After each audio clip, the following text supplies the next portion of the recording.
Anggota Badan Pengkajian MPR RI dari fraksi Partai Golkar, Firman Subagio, menekankan pentingnya penguatan hubungan antara pemerintah pusat dan daerah dalam kerangka desentralisasi yang adil dan berkelanjutan.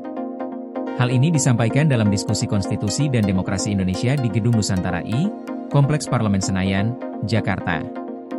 Dalam diskusi bertema, Hubungan Pusat dan Daerah, Optimalisasi Desentralisasi dan Otonomi Daerah, Firman menyoroti tantangan implementasi otonomi daerah. Ia menyebut masih terdapat ketimpangan fiskal, kesenjangan sumber daya manusia, serta tumpang tindih regulasi yang justru menarik kembali kewenangan daerah ke pusat, padahal semangat awal otonomi adalah pemberdayaan dan kemandirian. Firman memberi contoh beberapa daerah di wilayah timur Indonesia, seperti NTT dan Papua, yang masih tertinggal dalam pembangunan dan infrastruktur meski memiliki potensi sumber daya alam besar.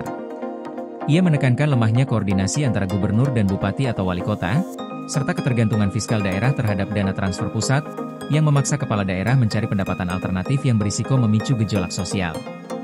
Anggota Badan Pengkajian MPR RI sekaligus Senator DPD RI, Dedi Iskandar Batubara, menambahkan bahwa praktik desentralisasi semakin melemah karena regulasi yang menarik kewenangan kembali ke pusat.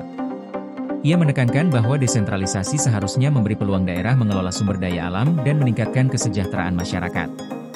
Dedi merekomendasikan agar pemerintah pusat lebih melibatkan daerah dalam pengambilan kebijakan, memberikan kewenangan lebih luas, dan mengurangi disparitas ekonomi antar wilayah.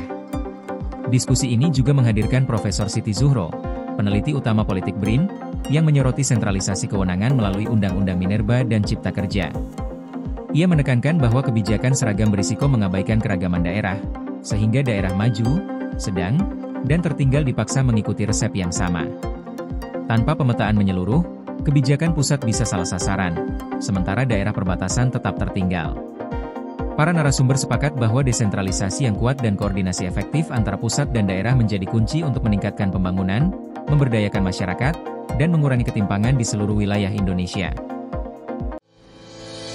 PLN UIPSBU lakukan sosialisasi besaran kompensasi ROW jaringan 150 kV Blampidi Tapak Tuan guna hadirkan listrik untuk rakyat.